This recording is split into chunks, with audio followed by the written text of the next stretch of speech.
Decision making happens in a blink of an eye. Information can come flying in from every direction. Strategies pulsating from our brain down to our controller, where we then make more decisions about what position we should be in. More often than not, we make bad decisions affecting our mentality. But if we harness the learning lessons from these bad decisions, we can improve our mindset. Decision making was the final section Snip3down coached me in, making this the final part of this video series. If you missed part 1 and 2, I'll link them down below. But for now, let's just get into the video.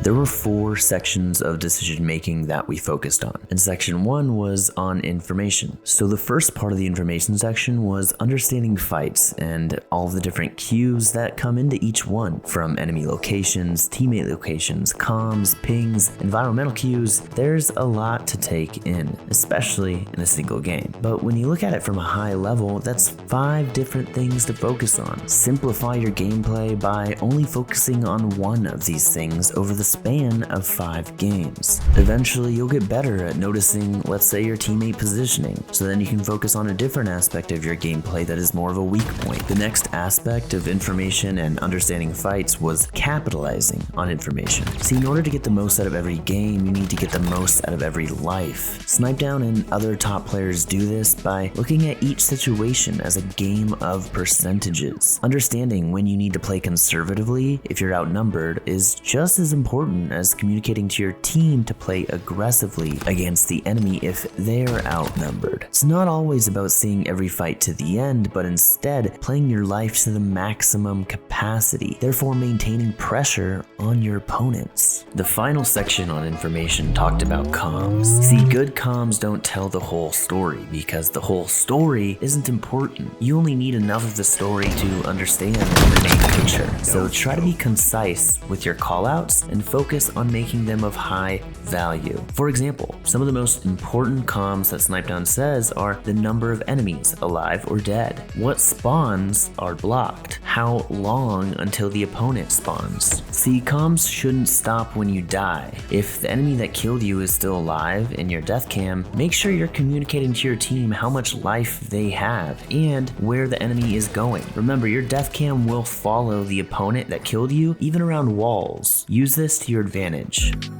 Now, the next section on decision making was macro strategies. These are strategies that are in the grand scheme of things. So it's not specific to gunfights, but in other areas like out of combat movement, teammates positioning, priority shifts, off spawn thoughts. So let's get into each one. When it comes to out of combat movement, it's important to observe your opponent's movements, going where they are going rather than where they are, which is why Snip3down recommends mastering drop sliding and super sliding. If you're able to quickly slide out behind a wall, you'll catch your enemy off guard. Even aim assist won't be able to track you as you're sliding. The final out of combat movement recommended to master is called jiggle peeking. You can do this by jiggling back and forth from behind a wall. So the next time you see a power weapon or power equipment coming up, pop your head around the corner and peek to see what the landscape looks like in front of you. The next macro strategy was shifting priorities. This is one of those things that is really easy to do, but really hard to master. So you always want to have an objective in mind and know what your next move is. If you don't know what your next move is, you can't expect to be ahead of your opponent. Sometimes all you need is to focus on manipulating spawns. Acquiring power weapons or power equipment, that can come second. Now let's talk about teammates positioning. You cannot control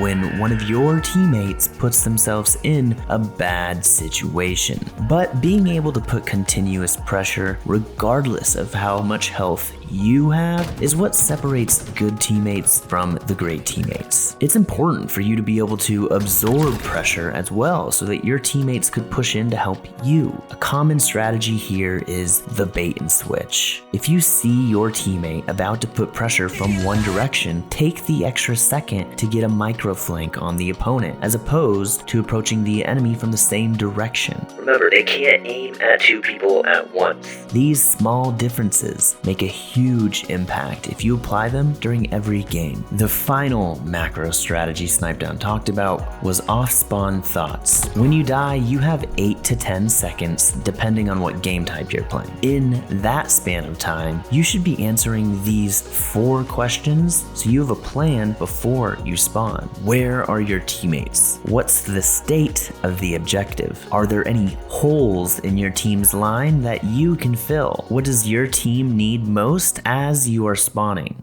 The next section on decision making was on positioning. Snipe says this is the most important part of Halo because of the spawn system. So if there's one area of this video you want to pay attention to, it's probably this one. Snip3down explains that positioning comes down to 4 main points: covering teammate weaknesses, pressuring advantages, power positions, and line of sight. When it comes to covering your teammates' weaknesses, you can pick up on cues like your teammates' vision to make better decisions on where they might be weak. You can then fill in and cover directions they might not be watching, therefore strengthening your team as a whole. Remember, most games are not won by the team with most kills, but by the team with the most assists. When it comes to pressuring advantages, pros will sometimes leave an enemy alive on purpose. See, the reason being is this will allow the enemy's teammates to spawn on them, and after the enemy's teammates spawn on them, you can move in and clean up the guy that was damaged or put fresh damage on the newly spawned players. In a game like Oddball, that is huge because you're keeping these weak players contained within an area so they can't push your Oddball guy.